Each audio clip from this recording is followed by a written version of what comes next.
Hey everybody, welcome to Monday Marriage Moment. Took a little break, but we're back. I just want to say thank you for taking the time to watch these, for inviting us into your home and into your marriage. We really do appreciate that. We don't take that for granted. Just a couple things before we actually start to dig in. If you are not a subscriber, it would really help us.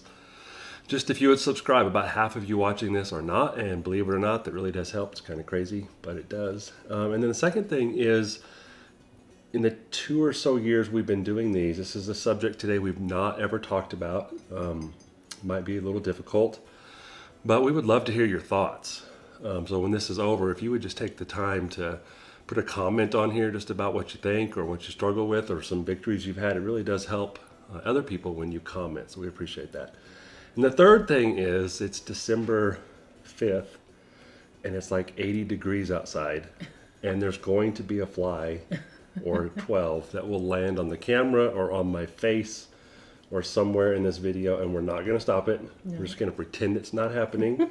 So if you see a fly, just ignore it. So grab a cup of tea or grab a cup of coffee, and let's talk about jealousy. Jealousy in marriage. It's a tough one. Yeah. So we've never actually talked about this. We haven't. It was hard to find information on it when we were studying to get some ideas and thoughts. And so I think we want to start with defining what jealousy is. Okay. So in a marriage, I think it's normal to have an occasional issue with jealousy. And so we define it as thoughts and feelings of insecurity or fear or anxiety of an anticipated loss of something of great value. Anticipating a loss of something of great value. That doesn't sound like a bad thing. No. And when you approach your marriage, or you have the mindset of your marriage that it's your most valuable possession, then if you perceive a threat to your marriage, there should be a pretty strong emotion, and it should probably be some jealousy. Interesting. Yeah. So when we were studying a little bit and reading up on this and just thinking about our own struggle with jealousy in the past, we looked at that there's always a cause, and that's where you need to start if you find yourself in a place of struggling with jealousy, or maybe in the past you've had an issue with jealousy and maybe it hasn't been resolved and it's going to stick its ugly head back up later. You have to find the cause. Where is it coming from? What is the root of the jealousy? There's always a root. And so one of them is, and probably the biggest one, is insecurity. A person's own insecurity. Like if I'm the one that's having jealousy, it's my insecurity. And when we were talking about this, you made the comment that I disagreed with, and that was that you think jealousy is more of a woman's issue. And I totally disagree, because men are just as capable of being insecure, and maybe even more so, about ourselves, about our standings, about who we are, and therefore just as susceptible to jealousy as a woman. I don't think this is a gender thing. I think this is a human thing. That if there is some insecurity in you specifically about relationships, then it's probably going to manifest, if it's not dealt with, in some form of jealousy. Yeah. And it can be insecurity of something that's happened, or it can just be self-worth, like someone's self-esteem and self-worth that is not healthy. It's going to cause insecurity. Right. So there's insecurity as a cause, the biggest cause. And then another one I think that is right behind that is a fear of abandonment, a fear of loss of this great value thing that you have, your marriage. And then just pain from the past, which I think that's all linked together. It is all linked together. And, we said at the beginning that maybe, feeling like having strong feelings, worried about losing something that you love, losing something of great value, that is jealousy, but it's not an out of control, unhealthy jealousy. Right. You know what I'm saying? Yeah. Like, I think there's some levels here. I think there's some different forms and levels of jealousy, and I think it's okay to have that mindset of my marriage is my most important thing, And anything that threatens it, I'm going to do something about it. Yeah. But when we talk about these insecurities, this fear of abandonment, dredging up pain from the past, when that is kind of out of control, when that is at the forefront of our thinking, when that moves us to irrational thinking and irrational behavior, then it becomes a problem. And I think that's what we're Yes. talking about, Yeah. is when these feelings of jealousy become a problem. And you've got some red flags that we're going to look at. But Yeah. I think it's important just to say that there's probably levels here. Jealousy is a sin, yes. But also being aware that there are things in our lives that can threaten our marriage. I don't think that's a sin. I think that's just being cautious and being wise. Does that Yeah. make sense? Yeah. So when we think about these causes, insecurity, fear of abandonment, pain from the past, those can manifest themselves in your life in many ways. And we are specifically talking about marriage and how it can inject jealousy into your marriage. So what do you do if that's happening in your marriage right now? Well, I think you need to recognize it and you need to find your cause. So, I told you that I wanted to share some of my struggle with this, and it was early on in our marriage. When you and I were dating, my parents, who had been married for 22 years, their marriage, it came out that my dad was having an affair and had been having an affair for a while, and their marriage fell apart.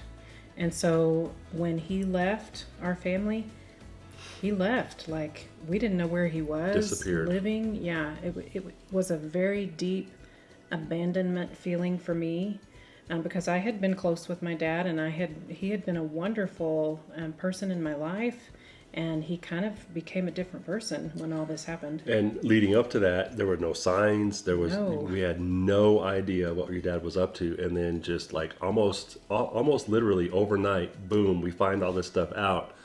And what was a good, healthy relationship with your father almost overnight went to no relationship with your father. Yes, and created a very deep feeling of insecurity and fear of abandonment for me.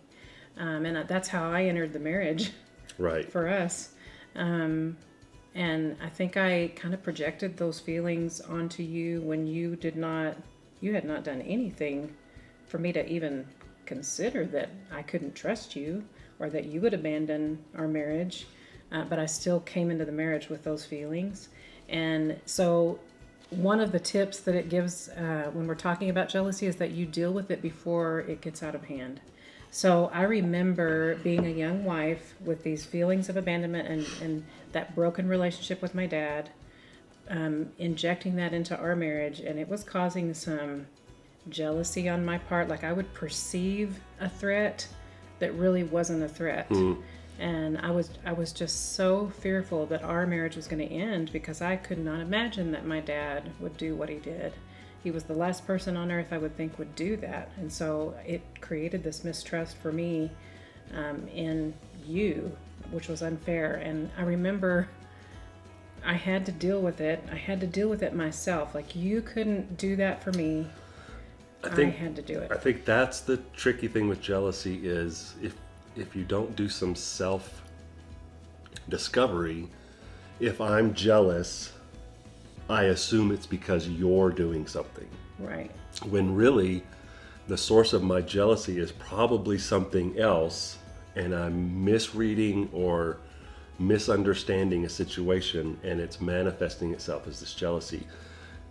Jealousy can happen because your partner is doing something that you should be jealous of, but more than likely that the root of that jealousy is not what they're doing, but something inside of me. Yeah. Does that make sense? Yeah. And that's what it was for you. Exactly. Yeah, exactly. And so for me to deal with that, I had to have God's help.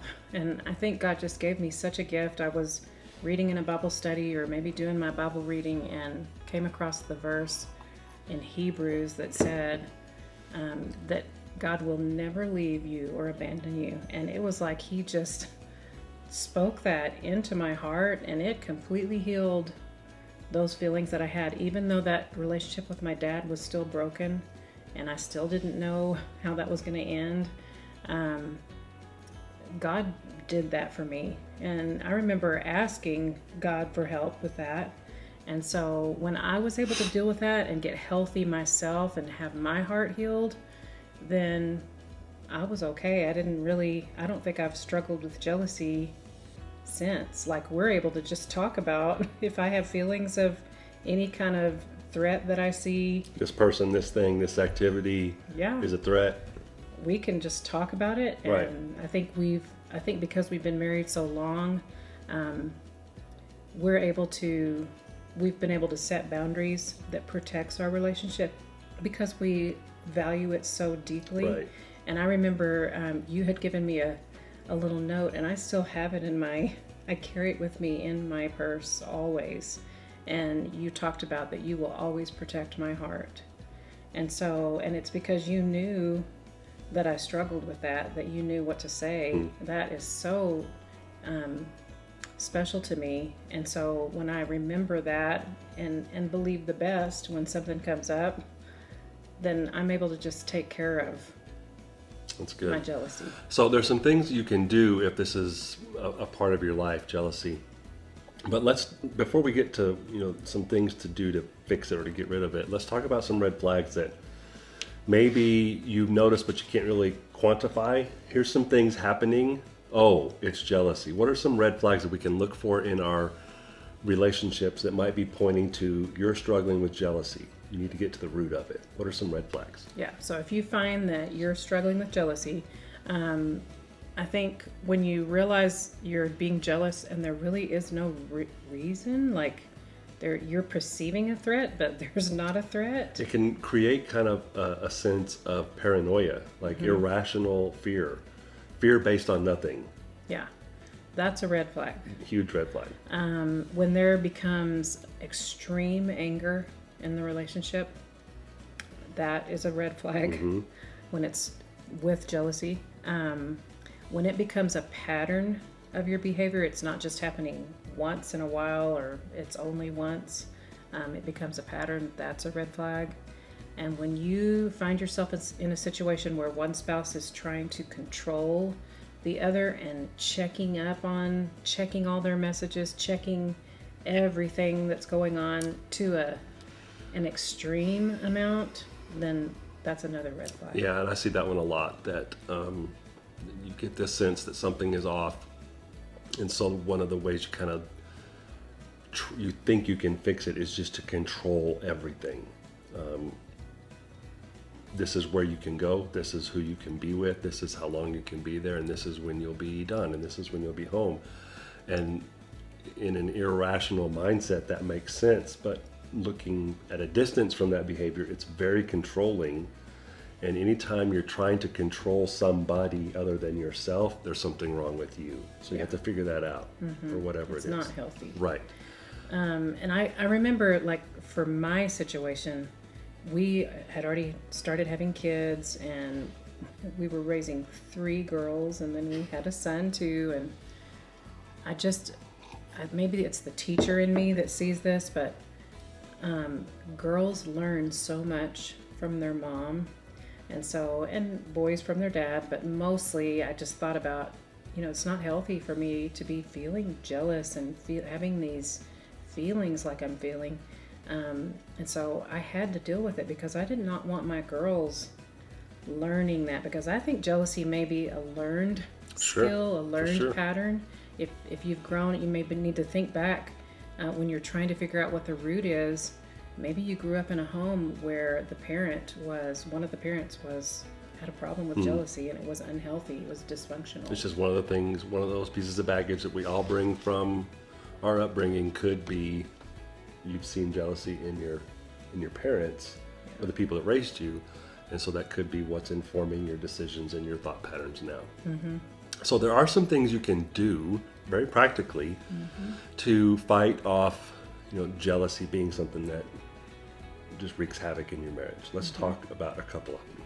So we spoke of this just a few minutes ago, but being able to talk about your feelings, and even if it's writing and emailing and texting, if you haven't been able to talk about it in person, or if you can express yourself better in writing, but having a way that you can talk about your feelings when this comes up, when jealousy starts to bubble up and you realize this is a problem. So you've got to talk about it with each other and have some boundaries. And so when I say that, I'm talking about, like, we have a boundary where neither one of us are willing to get in a car alone with the opposite sex.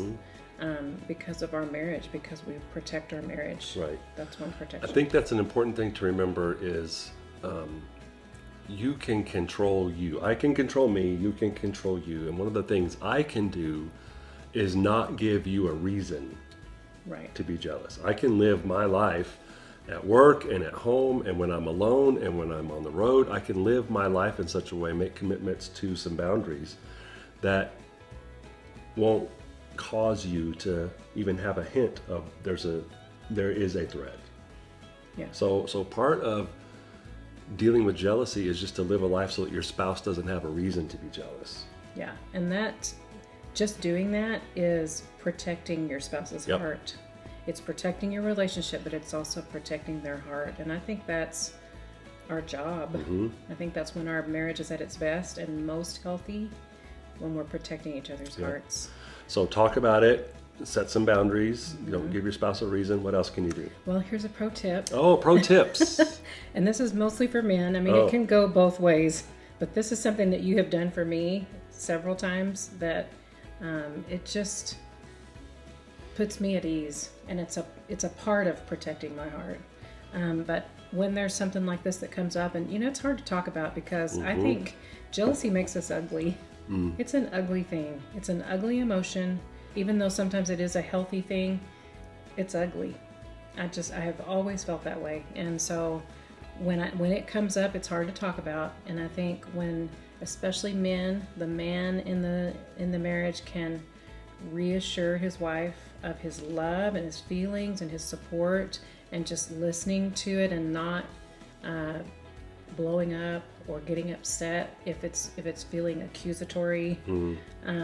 I think it helps sometimes for a man to understand that it may look like the wife is holding a grudge or bringing up something from the past, because there could be some jealous things that bubble up from a long time in the past that Right. needs to be dealt with. And you have to understand that a woman, it's kind of, I read in another book that was talking about a woman's mind is like a computer that's got a whole bunch of windows open all at once. And that's just how our brain is designed. And until that thing is resolved and you can close that window, then it's not done. It's always open and running and can be brought back up when it needs to be. And so it's not that we're trying to drudge up the past and hold a grudge. Maybe we're trying to process our feelings so that we can resolve it and close that window. Gotcha. So I think it would really help for a man, when this conversation comes up, or text or email, that you would go over the top to be reassuring to your wife of how much you love her and good. want to protect her heart. That's really good. Were you listening, gentlemen? One more thing. The last thing, and I think this is our bottom line, that we would create together, we would decide that we want to create an atmosphere of trust, and that our motto is that we choose us. That there's, no matter how weird it might be of what some of our protections are, Our boundaries. That we choose us because this is our most Right. valuable possession. Like, some of my boundaries sometimes hurt people's feelings. Yeah. And I'm okay with that. Because I don't want anything to be a threat to our marriage. Yeah, same. Yeah. I like that concept that we create an atmosphere of trust. And the way you do that is, one, you live a trustworthy life. You don't give your spouse a reason to be jealous of anything. And then two, just because we're human beings, there will always be something where somebody will do something in a relationship and you can't figure out why, and it hurts you. And when that happens, the scriptural model from 1 Corinthians is, when you don't understand your spouse's behavior and it hurt you, you give them the most generous explanation you can. You fill in the gap with the most generous explanation you can until you can figure it out. Yeah. So that's called believing the best. You always have to believe the best about your spouse until they just flat out give you a reason not to. So creating an atmosphere of trust is you live a trustworthy life, and then you always believe the best about your spouse, no matter what. Yeah. That's a huge gift. It is a to gift. each other. Yeah. So, we talked about those red flags. If you find that you're in that position, what do you do? You have to, once you've identified those red flags, you need to fix it. You need to get some help. Maybe that's contacting a counselor, a marriage counselor, reaching out to somebody who's been married for a long time that you admire, but you need to do something to get help for sure. You may need to ask God. That's maybe 100%. where you need to start. That's where you should start. Yeah. He can heal a whole lot of Right. jealousy. No doubt. Well, thanks for taking the time to join us. We didn't have a fly. That's awesome. We would love your comments, your debate. When I debate some of this, that'd be awesome too. We'd love to just hear what you're thinking. So please write some comments. You can also send me an email. We'd love to answer any questions that you have. We're still kind of in the process of figuring out where this is going and what we're going to be talking about. But for now, thank you for joining us. We love you. We love your marriage. And we hope that you will do everything you can intentionally to choose your marriage. Bye.